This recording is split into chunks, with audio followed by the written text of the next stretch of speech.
आज हम topic discuss करने वाले हैं potential due to multiple charges और ग्रुप ऑफ चार्जेस। इसका मतलब बहुत सारे आवेशों का एक ग्रुप है और उस ग्रुप के कारण आपको किसी बिंदु पर विद्युत विभव देखना है, पोटेंशियल देखना है। इस वीडियो के एंड तक आप इन सभी क्वेश्चन को आसानी से कर पाएंगे जो आपको बोर्ड पर दिखाई दे रहे हैं। एक एक क्वेश्चन आप खुद प्रैक्टिस करेंगे और आप आसानी से निकाल पाएंगे। मैं आपको सारे मेथड डिस्कस कराऊंगा। चलिए टॉपिक को चालू करते हैं। टॉपिक है हमारे पास में potential due to multiple charges और ग्रुप ऑफ चार्जेस। ये मान करके चलिए कि यहां पर कोई एक सिस्टम है, उस सिस्टम में बहुत सारे छोटे छोटे चार्जेस रखे हुए हैं, पॉइंट चार्जेस रखे हुए हैं।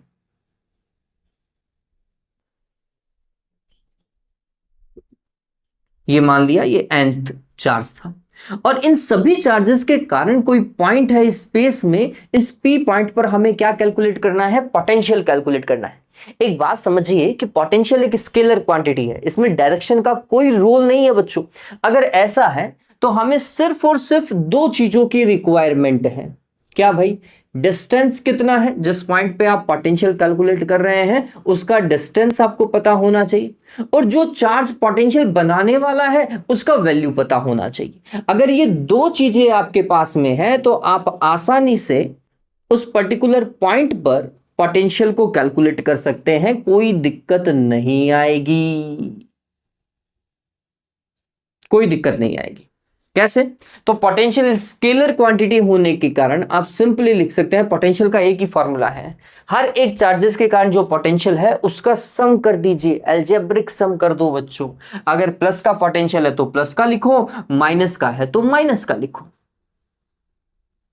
इतना ही है, इसके अलावा कुछ भी नहीं है। फर्स्ट चार्ज के कारण पोटेंशियल कितना बच्चों? के Q1 डिवाइडेड बाय R1। फिर सेकंड चार्ज के कारण कितना? के Q2 divided bye R2। Third के कारण कितना? के Q3 डिवाइडेड बाय R3। इसी तरीके से जितने भी चार्जेस हैं उनके कारण पोटेंशियल फॉर्मेट यही है, बस यही है। के को कॉमन ले लो और समीशन लगा करके जो बनाना चाहते हो वो बना लो, लेकिन ये चीज पूछी नहीं जाएगी। इस पर्टिकुलर कॉन्सेप्ट से जो न्यूमेरिकल आते हैं वो पूछा जाता है। तो आपको ये पता होना चाहिए कि पोटेंशियल के लिए हमें सिर्फ और सिर्फ उन सभी पोटेंशियल्स को जोड़ना है ना। पॉइंट चार्जेस के कारण जो पोटेंशियल बन रहा है हमें उसे सिर्फ और सिर्फ ऐड करना है, इसके अलावा और कुछ नहीं करना। ठीक है, चलो अगर ये समझ में आया तो मैं आपको कुछ कॉन्सेप्ट बता देता हूं जिससे आप आसानी से न्यूमेरिकल कर पाएंगे। देखिए, और बहुत बढ़िया बढ़िया न्यूमेरिकल कॉम्पिटिटिव एग्जाम्स में पूछे जाते हैं। मैं आपको एक सेट दे रहा हूं न्यूमेरिकल्स का, वो प्लीज सॉल्व कर लीजिए। उनका मेथड अभी अपन डिस्कस कर रहे हैं, ठीक है? वो जिस मेथड से सॉल्व होंगे वो अपन अभी डिस्कस कर रहे हैं, ठीक? चलिए, तो सबसे पहले है potential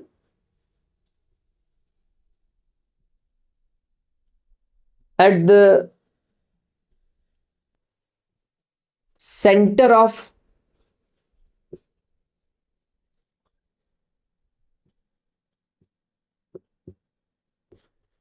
equilateral triangle। Equilateral triangle का मतलब क्या हुआ बच्चों? एक ऐसा ट्राइंगल जिसकी हर एक साइड जो है वो equal, that is equilateral triangle. ठीक है, तो यहां पर मान लीजिए एक Q1 चार्ज है, यहां पर चार्ज Q2 है और यहां पर चार्ज Q3 है। ठीक है, और इसकी हर एक साइड जो है दैट इज A। साइड का वैल्यू कितना दिया हुआ है? A दिया हुआ है। और इसके कारण इसके सेंट्रोइड के ऊपर या सेंटर के ऊपर आपको क्या देखना है? पोटेंशियल देखना है। इसके केंद्र पर या केंद्रक पर आपको पोटेंशियल देखना है। खास बात क्या होती है बच्चों? खास बात यह है कि इसका जो केंद्रक है या केंद्र है वो इक्वल डिस्टेंस के ऊपर होता है। मतलब ये और ये सारी डिस्टेंसेस क्या होती हैं? इक्वल होती है। इस चीज को आप ध्यान में रख लीजिएगा, ये दिमाग में रहेगा। ठीक, अब अगर मेरे को इस पॉइंट पर पोटेंशियल को कैलकुलेट करना है तो मैं बोलूंगा potential V is equals to V1 plus V2 plus V3। तीन ही तो चार्ज है, ठीक है? फिर V1 क्या होगा? तो हमने बोला के Q1 डिवाइडेड बाय डिस्टेंस कितनी है? R ही है। फिर के Q2 डिवाइडेड बाय क्या बच्चों? R ही डिस्टेंस है। फिर Q3 के कारण भी देखोगे तो आपको R ही डिस्टेंस दिखाई देगी। कुल मिलाकर के मैं ये कह सकता हूं कि K बाई R को तो कॉमन ले लो और यहाँ पे सारे चार्जेस का सम कर लो, और ये सम जो है वो अलजेब्रिक सम है, ये बात ध्यान में रखना। अगर प्लस का चार्ज है तो प्लस का ही लिखना, और माइनस का है तो माइनस का लिखिए। के की वैल्यू आपको पता है 9 × 10⁻9 रखनी है। Q1 Q2 Q3 क्वेश्चन में दिया हुआ होगा, दिक्कत यह आएगी कि R नहीं दिया हुआ होगा, R की जगह आपको साइड ऑफ ट्राइंगल दिया हुआ होगा। क्या दिया हुआ होगा? साइड ऑफ ट्राइंगल दिया हुआ होगा। तो मैं आपको एक फॉर्मेट बता देता हूं, आप ये ध्यान में रखिएगा। R को कैलकुलेट करने के लिए मैं इस ट्राइंगल को थोड़ा सा समझा देता हूं, ठीक है, इससे आप हर एक चीज को खुद भी कर पाएंगे। ये अगर A इसे D लिख देता हूं और इस पॉइंट को B लिख देता हूं, तो अगर आप इस ट्राइंगल को देखेंगे ना, ये एक राइट एंगल ट्राइंगल है, पूरा राइट एंगल ट्राइंगल है, और इसमें स्मॉल r सिर्फ इतना है बच्चों। इसको अगर O मान लूं तो O इज स्मॉल r, जो हमें कैलकुलेट करना है, ठीक है। तो अगर मैं राइट एंगल ट्राइंगल का ये साइड कैलकुलेट कर लूं तो मैं OA को भी आसानी से कैलकुलेट कर पाऊंगा, ये मेरे को पता है। किस तरीके से मैं इस साइड को कैलकुलेट कर सकता हूं, उसका एक सिंपल सा तरीका है। राइट एंगल ट्राइंगल में ये वाला एंगल 60 डिग्री है इस तरफ, ये 90 है, तो 90 के सामने हाइपोटेनस होगा, थीटा के सामने परपेंडिकुलर होगा, रिमेनिंग बेस होगा। तो मेरे को परपेंडिकुलर कैलकुलेट करना है। परपेंडिकुलर को कैलकुलेट करने के लिए हम यूज करते हैं साइन थीटा, तो हमने लिखा साइन 60। अभी मैं मेथड समझा रहा हूं, फिर लास्ट में आप फॉर्मूला याद रख लीजिएगा।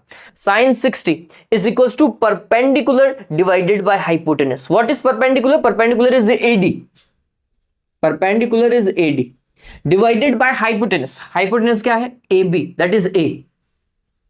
साइन 60 का वैल्यू आप सभी को पता होना चाहिए, √3/2 होता है, और इसको A से मल्टीप्लाई कर दो, दैट इज AD। पता चला AD आ गया। अगर AD आ गया तो OA कैसे कैलकुलेट करेंगे? तो हमने बोला OA is 2/3 part of AD। ये बात ध्यान में रखना, जो ये डिस्टेंस होती है ना केंद्र की किसी भी सेंटर किसी भी वर्टिस से जो डिस्टेंस होती है, दैट इज 2/3 होती है। तो 2/3 ऑफ AD, 2/3 करेंगे तो 2/3, और AD का वैल्यू दैट इज √3/2A। 2 से 2 कैंसिल हो जाएगा, इसको सॉल्व करोगे it will B A divided by √2 बच्चों, sorry √3, A divided by √3, that is R, और ये R है। तो R का वैल्यू कितना रखना है? A डिवाइडेड बाय √3 रखोगे तो आपका ये जो फॉर्मूला है वो फॉर्मूला कुछ ऐसा बन जाएगा, K ऐसा का ऐसा, इसकी जगह A डिवाइडेड बाय √3, तो √3 ऊपर आ जाएगा, और फिर ये जो चार्जेस चल रहे हैं ये एज इट इज चलेंगे, ठीक है। तो आप तो फॉर्मूला यही ध्यान में रखो, फिर ध्यान में रख लीजिएगा कि R का वैल्यू कैसे पुट करना है, that is A/√3। A question में दिया हुआ आएगा, ठीक है। पता चला किसी भी संभव त्रिभुज के केंद्र पर कैसे निकालेंगे। अब अपन देखते हैं potential at the centre of square, at the centre of square, potential at the center of a square, potential at the center of square। देखो स्क्वायर आपको पता होना चाहिए क्या होता है, एक ऐसी शेप जिसका हर एक साइड इक्वल हो और हर एक कॉर्नर पे 90 डिग्री बन रहा हो, ठीक है। और यहां पे मैं लिख देता हूं Q1 चार्ज है, यहां पे Q2 चार्ज है, यहां पे Q3 और यहां पे Q4, हर एक वर्टेक्स के ऊपर एक चार्ज रखा हुआ है, पॉजिटिव और नेगेटिव, ये क्वेश्चन में दिया हुआ है। और आपको इसके सेंटर पे देखना है, सेंटर कैसे बनता है, तो जब इसके दोनों डायगोनल्स जहां इंटरसेक्ट करते हैं ना, उस पॉइंट को हम क्या बोलते हैं, उसका सेंटर बोलते हैं, ठीक है। और आप देखेंगे कि ये डिस्टेंस भी इक्वल है, चार्जेस से ये डिस्टेंस भी क्या आएगी, इक्वल आएगी। इस पॉइंट के ऊपर आपको क्या कैलकुलेट करना है, पोटेंशियल कैलकुलेट करना है। बहुत सिंपल है, पहले तो वही वाला काम है, चार्जेस 4 है ना, तो इस बार पोटेंशियल क्या बन जाएगा, दैट इज K/R, और सभी का सम Q1 plus Q2 plus Q3 plus Q4, क्योंकि डिस्टेंस सभी का सेम था इसलिए यही बनेगा, ठीक है। अब Q1 Q2 Q3 Q4 question में दिया हुआ आएगा, इसके लिए कोई काम नहीं करना। K का वैल्यू 9 × 10⁻9। R में दिक्कत आएगी, R ये है भैया, और R आपको कैसे दिया हुआ होगा, इन टर्म्स ऑफ साइड दिया हुआ, आपको साइड दिया हुआ आएगा और आपको R कैलकुलेट करना पड़ेगा। आप अगर गौर करोगे, ये एक राइट एंगल ट्राइंगल होता है बच्चों, यहां पे 90 डिग्री बनता है यहां पर, ठीक है, ये वाला बोल रहा हूं ये। और इस राइट एंगल ट्राइंगल के अंदर ये परपेंडिकुलर हो जाएगा, ये बेस हो जाएगा, और ये हाइपोटेनस है। ठीक है, तो मैं बोलूंगा परपेंडिकुलर का स्क्वायर प्लस हाइपोटेनस का square, that is r square plus r square is equals to a square. ठीक है, that is 2r square is equals to a square, that is r square is equals to a square by 2 and that is r is equals to a divided by root 2। पता चल गया? हाँ, are की value question में क्या रखोगे, ए divided by root 2 रख लीजिएगा, आपका क्वेश्चन सॉल्व हो जाएगा। और स्क्वायर के लिए बहुत बार पूछा जाता है, स्क्वायर के लिए बहुत बार क्वेश्चन पूछा जाता है, दिमाग में रहेगा, सिंपल सा था पार्ट। ठीक है, तो स्क्वायर के लिए a बाई रूट 2 है, इक्विलैटरल ट्राइंगल के लिए it is a by root 3, ये डिस्टेंस आपको ध्यान में रखनी पड़ेगी।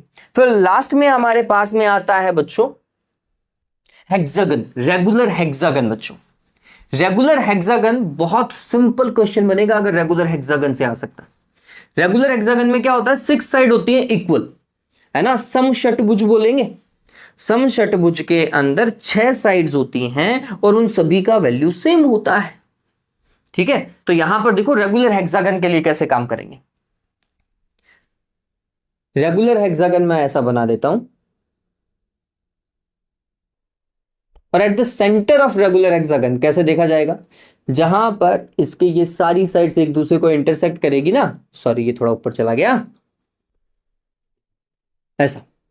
तो इस वाले पॉइंट पर आपको क्या देखना पड़ेगा, पोटेंशियल देखना पड़ेगा। और हर एक साइड पर, मतलब हर एक कॉर्नर के ऊपर आपके पास में चार्जेस हैं,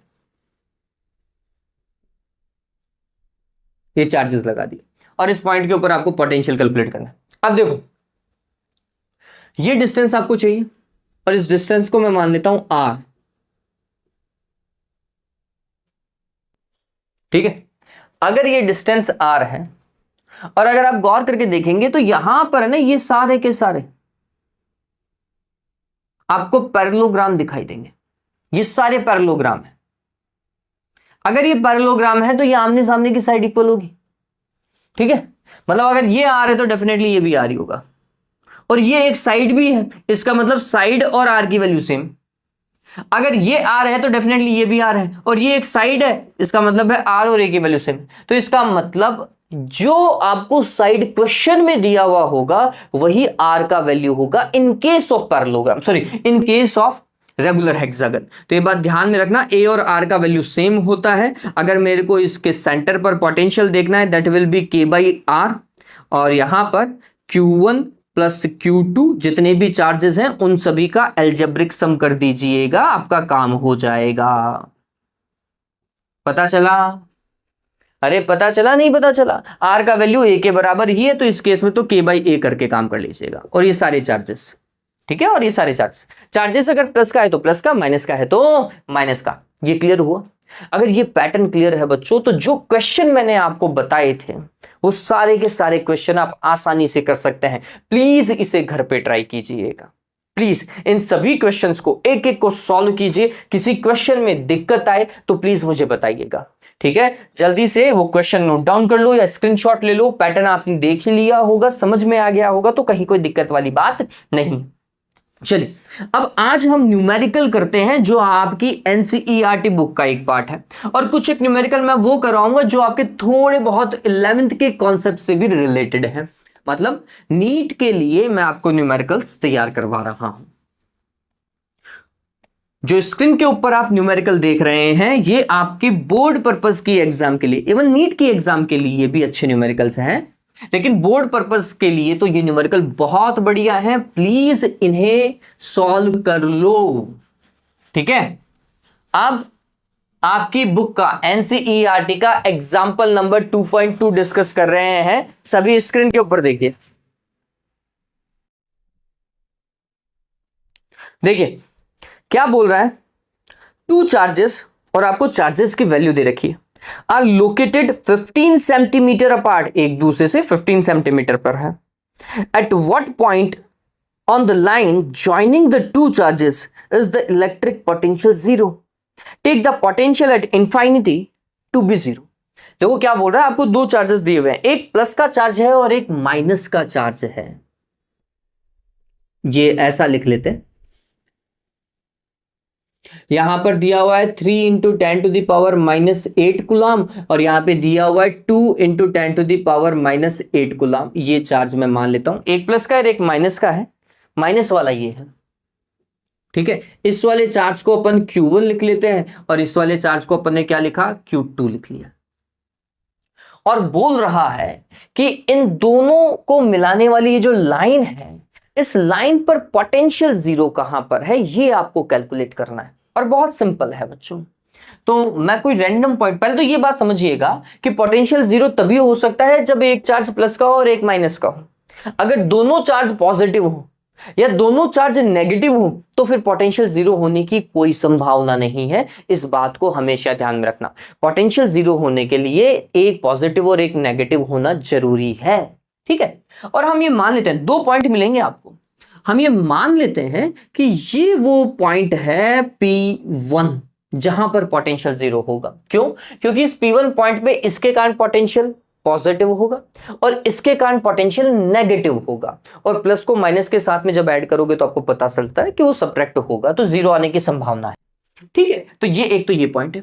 एक जो छोटा चार्ज होता है जिसका वैल्यू कम होता है, उसके दूसरी तरफ भी आपको क्या देखने को मिलेगा, पोटेंशियल जीरो देखने को मिलेगा। तो ये P2 पॉइंट पर भी, P2 पॉइंट पे इसके कारण नेगेटिव पोटेंशियल होगा, इसके कारण पॉजिटिव पोटेंशियल होगा। तो ये बात ध्यान में रखना, जिस चार्ज का मैग्नीट्यूड कम होता है ना बच्चों, जिस चार्ज का मैग्नीट्यूड कम होता है, इसका मैग्नीट्यूड कम है, उसके दोनों तरफ पोटेंशियल जीरो होने की संभावना होती है, ठीक है। आप बोल सकते थे कि सर यहां पर भी आप देख लो बच्चों, यहां पर आप पोटेंशियल जीरो तो कर पाएंगे, आप मतलब कॉन्सेप्ट तो लगा पाएंगे, लेकिन जब आप डिस्टेंस कैलकुलेट करेंगे the distance will be negative, वो डिस्टेंस नेगेटिव आ जाएगी, ठीक है। जबकि आप इस वाले पे सॉल्व करोगे ना तो डिस्टेंस नेगेटिव नहीं आएगी। तो ये प्रॉपर पॉइंट है जहां पर पोटेंशियल क्या होता है, जीरो होता है। और ये एक अच्छा क्वेश्चन है, इस तरीके के पैटर्न का क्वेश्चन आपकी बुक में लास्ट में दिया हुआ है जो आपको सॉल्व करना है, ठीक है। मैं वो क्वेश्चन बता दूंगा, ओके।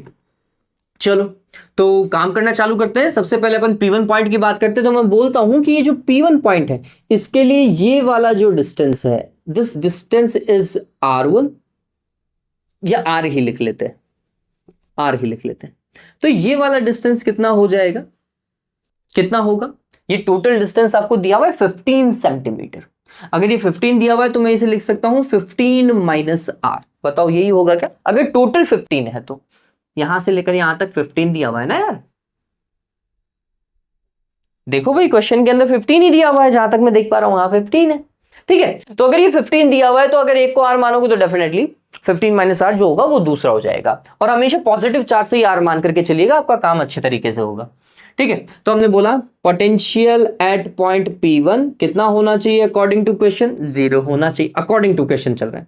फिर हम बोल रहे हैं ये कैसे बनेगा, तो Q1 चार्ज के कारण पोटेंशियल बनेगा और Q2 चार्ज के कारण पोटेंशियल बनेगा। इन दोनों का सम करेंगे तो कितना आना चाहिए, जीरो आना चाहिए। Q1 चार्ज के कारण पोटेंशियल कितना, तो हमने बोला कि फर्स्ट Q1 का वैल्यू कितना है, 3 into 10⁻⁻8 divided by R, that is R। बताओ भाई कोई दिक्कत है क्या? नहीं होनी चाहिए, है ना। आप लिख सकते हो, नहीं तो किसी को दिक्कत है तो फॉर्मूला लिख लो, किसी को दिक्कत है तो फॉर्मूला लिख लो, उसमें कोई दिक्कत नहीं होगी मेरे को।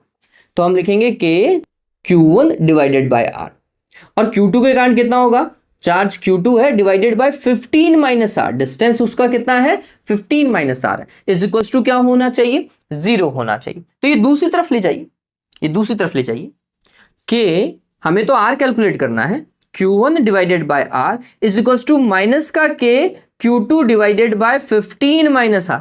अब यहां पे हम इलेक्ट्रिक फील्ड नहीं सॉल्व कर रहे हैं, हम यहां पे पोटेंशियल सॉल्व कर रहे हैं, और पोटेंशियल में चार्ज आप अलजेब्रिक ही लिखोगे, मतलब अगर पॉजिटिव चार्ज है तो पॉजिटिव लिखोगे और नेगेटिव चार्ज है तो नेगेटिव लिखोगे। ये बात ध्यान में रखिएगा, ठीक है। जब पोटेंशियल सॉल्व करो तो जैसा चार्ज है वैसा ही लिखना है आपको। K से K क्या हो जाएगा, कैंसिल हो जाएगा। चलिए थोड़ा सा आगे चलते हैं। Q1 का वैल्यू है 3 इंटू 10⁻⁻8, ठीक है। R ऐसा का ऐसा जो हमें कैलकुलेट करना है। Q2 का वैल्यू है, देखो माइनस है और ये माइनस का चार्ज है, मेरी बात समझ रहे हैं, और डिस्टेंस है 15 माइनस R। फिर 10⁻⁻8 से 10⁻⁻8 कैंसिल हो जाएगा, माइनस माइनस प्लस हो जाएगा, माइनस माइनस प्लस हो जाएगा। तो मैं इसको प्लस बना देता हूं, ये प्लस ही है, ठीक है। क्रॉस मल्टीप्लाई कर लीजिएगा 15 माइनस आर को, मतलब 3 इंटू 15 माइनस आर होगा और ये 2r हो जाएगा, that is equal to 2r, है ना। नेक्स्ट स्टेप पे आ गए, ये एरो हमेशा नेक्स्ट स्टेप को रिप्रेजेंट करेगा और ये उसी स्टेप को रिप्रेजेंट करेगा। मल्टीप्लाई कीजिए 45 minus 3r is equal to 2r। अगर 3r इस तरफ चला जाएगा तो पॉजिटिव हो जाएगा, so 45 is equal to 3r plus 2r, that is 5r। तो हम लिख सकते हैं 5r is equal to 45। So the value of r will be, r का वैल्यू क्या होगा, 45 में 5 का डिवाइड लगाइए, 9 सेंटीमीटर, 9 आएगा। और 9 कहां से बच्चों, पॉजिटिव चार्ज से। कहां से आ रहा है, पॉजिटिव चार्ज से 9 आ रहा है, ये बात ध्यान में रखिएगा, ठीक है। और अगर पॉजिटिव चार्ज से 9 है तो इससे कितना हो जाएगा, 15 minus 9, that will be 6 centimetre. तो हम क्या लिखेंगे, हम एग्जैक्ट उसको बता करके आएंगे भैया। हम क्या बता करके आ रहे हैं, हम बोल रहे हैं पोटेंशियल विल बी जीरो, आप लिख लीजिएगा इस चीज को, potential will be zero at P1 point which is 9 centimetre away from positive charge and 6 centimeter away from negative charge and in between the charges, and it is in between the charges, ठीक है। ये बात ध्यान में रखिएगा। तो आप इस तरीके से लिखेंगे, ठीक है। वो बिंदु जहां पर विद्युत विभव जो है शून्य है, P1 है, जो 9 सेंटीमीटर धनात्मक से और 6 सेंटीमीटर ऋणात्मक चार्ज से दूरी रखता है एवं यह दोनों आवेशों के मध्य स्थित है, ठीक है। चलो आगे देखो, अब P2 की कैलकुलेशन करते हैं। P2 के लिए क्या होगा, तो मैं डायग्राम अलग से बना देता हूं यहां पर P2 के लिए। ये Q1 चार्ज आपका, ये इस तरफ Q2 चार्ज है, डिस्टेंस 15 सेंटीमीटर है और यहां पर वो पॉइंट है P2 जिसके लिए हमें अब कैलकुलेशन करनी है, ठीक है। तो हम अभी भी डिस्टेंस कहां से बोल रहे हैं यार, पॉजिटिव चार्ज से ही देख रहे हैं। कहां से, पॉजिटिव चार्ज से देख रहे हैं। तो ये कितनी हो जाएगी ये बताओ, ये R में से 15 को सब्ट्रैक्ट कर दो, R माइनस 15। कुछ बच्चे ऐसा ना करके क्या करेंगे, कुछ बच्चे ऐसा ना करके ऐसा भी कर सकते हैं, दोनों ही तरीके से। देखो मेथड है ना, मैथमेटिक्स आपके होने चाहिए। पैटर्न या कॉन्सेप्ट मैं आपको बता रहा हूं, लेकिन मैथमेटिक्स आप चूज कर सकते हैं, आप R इसको भी मान सकते हैं। तो पॉजिटिव चार्ज से फिर वो डिस्टेंस कितना हो जाएगा, R प्लस 15 हो जाएगा। और दोनों ही तरीके सही है, जो भी आप चूज करना चाहे दोनों से आंसर आएगा, ठीक है। चलो काम करना चालू करते हैं। अभी अब ये बना लिया तो ये इसी से काम कर लेते हैं। Q1 चार्ज के कारण कितना, तो हमने बोला पोटेंशियल एट P2 पॉइंट कितना होना चाहिए, 0 होना चाहिए अकॉर्डिंग टू क्वेश्चन। वो कैसे होगा, Q1 और Q2 के कारण जितना भी पोटेंशियल होगा वो 0 बनाएगा। Q1 के कारण कितना, हमने बोला कि Q1 डिवाइडेड बाय Q1 के कारण डिस्टेंस कितना है, R प्लस 15 है इस केस में, प्लस के चार्ज है Q2 डिवाइडेड बाय Q2 से कितना डिस्टेंस लिखा है आपने, R लिखा है, इक्वल्स टू 0। दूसरी तरफ लेकर के जाए, के Q1 R प्लस 15 बनाए इज इक्वल्स टू माइनस का के Q2 और यहां पर R बनाए, के से के क्या हो जाएगा, कैंसिल हो जाएगा। Q1 का वैल्यू पुट कर देता हूं, Q1 is 3 into 10 to the power minus 8, R minus 15 equals to Q2 का वैल्यू देखो, Q2 का वैल्यू है, पहले तो माइनस ये वाला लगाएं, और Q2 का value minus 2 into 10 to the power minus 8, same वैसा का वैसा जैसा लास्ट टाइम अपन ने किया था। और R का वैल्यू हमें कैलकुलेट करना है, माइनस माइनस अभी भी प्लस ही होगा तो ये हटा देता हूं, फिर ये कैंसिल करेगा एक दूसरे को, क्रॉस मल्टीप्लाई कीजिए, इट विल बी 3R, और इसको क्रॉस मल्टीप्लाई कीजिए, it will B 2R। Okay, ये प्लस का 15 था एंड प्लस 30, ठीक है, ऐसे ही होगा ना, 2R प्लस 15 इंटू 2 30 हो जाएगा। ये 2R इस तरफ लेकर के आइए तो माइनस का 2R, 3R minus 2R that will be R, so R will B 30 centimetre, ठीक है।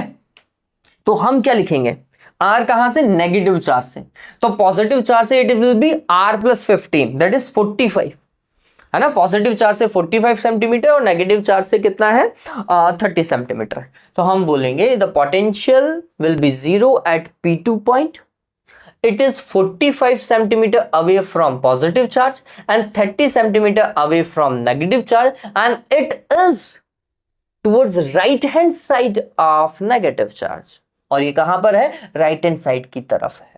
ठीक है, आप बोलेंगे कि P2 बिंदु पर विद्युत विभव 0 है और यह बिंदु धनात्मक आवेश से 45 सेंटीमीटर और ऋणात्मक आवेश से 30 सेंटीमीटर की दूरी पर है तथा यह Q2 के राइट हैंड साइड को शायद दायां बोलते हैं, दाईं तरफ है.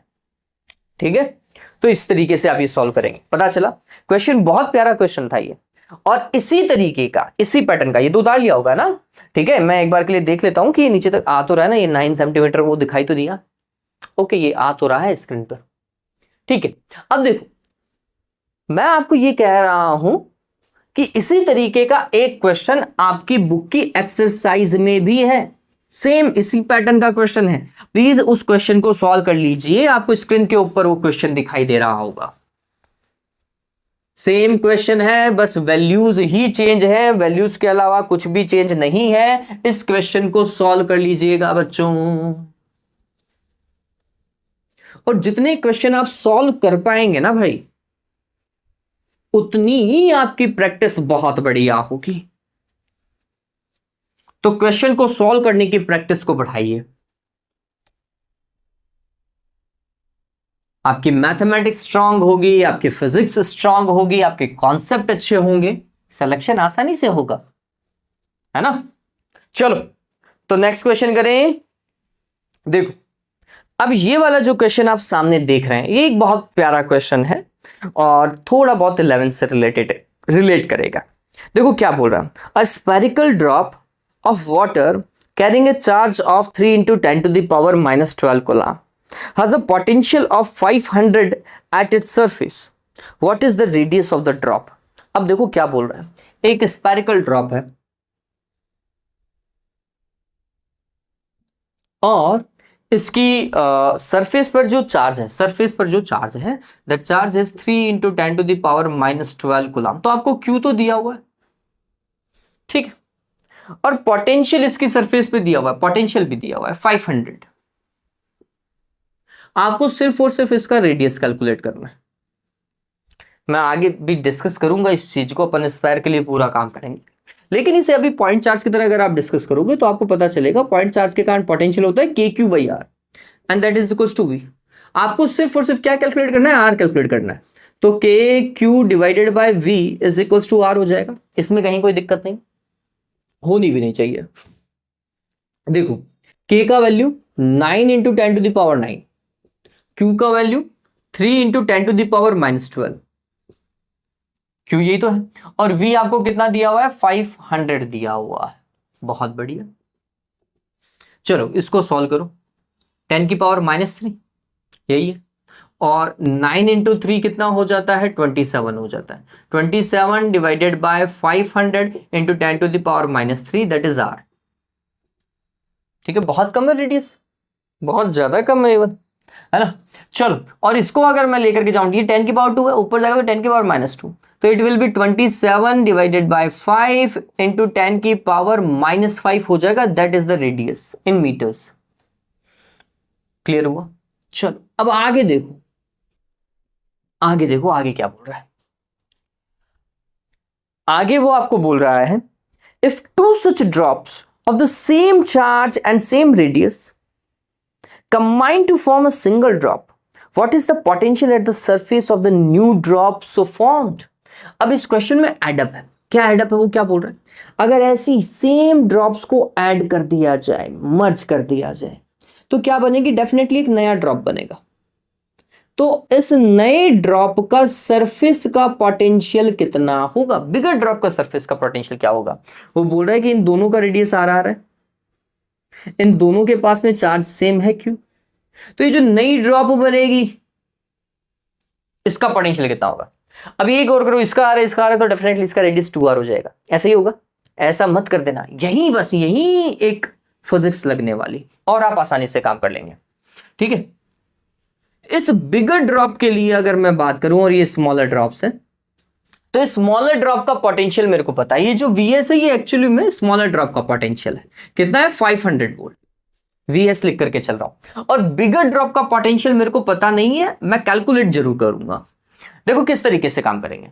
तो हमने बोला अगर आप ड्रॉप्स को अगर मर्ज कर रहे हैं ना तो उनका वॉल्यूम सेम होगा, मतलब इन दोनों का जो टोटल वॉल्यूम है वो इस बिगर ड्रॉप का वॉल्यूम होगा, पहला कॉन्सेप्ट ये है। और इन दोनों का जो टोटल चार्ज होगा वही इसका चार्ज होगा। तो बिगर ड्रॉप का अगर मैं चार्ज की बात करूं, that charge will be Q plus Q, that will be 2Q बच्चों। वो क्या है? 2Q है, ये बात ध्यान में रखिएगा, ठीक है ये बात। तो चलो, और हमें अब R कैलकुलेट करना है। तो हमने R के लिए क्या कॉन्सेप्ट बोला, इसका वॉल्यूम प्लस इसका volume is equals to bigger drop का वॉल्यूम। इसका वॉल्यूम कितना स्क्वायर है ना, 4/3 pi small r cube plus 4/3 pi small r cube is equals to 4/3 pi capital R cube. Capital R is bigger drop का। 4/3 को आप common ले सकते हैं, पाई को भी कॉमन ले लीजिएगा।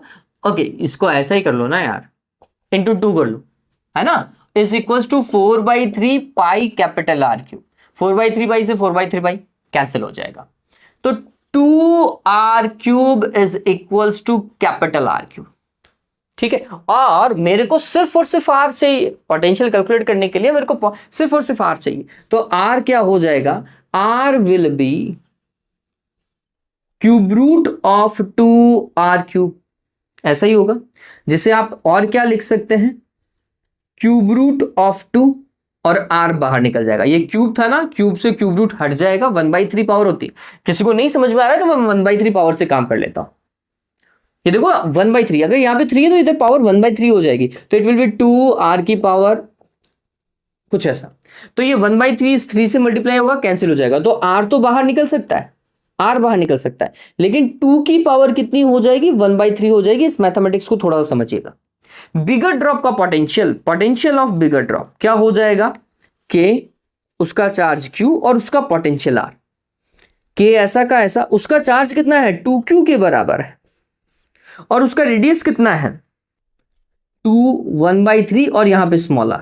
और अगर मैं इसको थोड़ा सा तरीके से देखता हूं तो मैं इसे कुछ ऐसा लिखूंगा, बताओ बच्चों ऐसा, और KQ/R, इसमें कोई दिक्कत नहीं होनी चाहिए किसी को भी।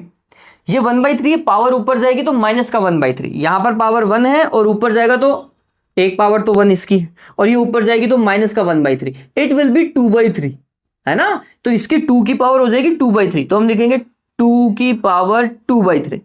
और KQ/R, what is KQ/R? KQ/R is V। What is V? V is 500, smaller drop का पोटेंशियल, स्मॉलर ड्रॉप का पोटेंशियल पता चला।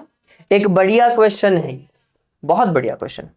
चलो, उम्मीद करता हूं ये क्वेश्चन आपको समझ में आया होगा, और जितने क्वेश्चन मैंने इस वीडियो के बीच में दिए हैं आपको अच्छे तरीके से समझ में आए होंगे। अगर ये वीडियो आपको समझ में आए तो प्लीज लाइक और शेयर कीजिएगा। Have a good day, take care.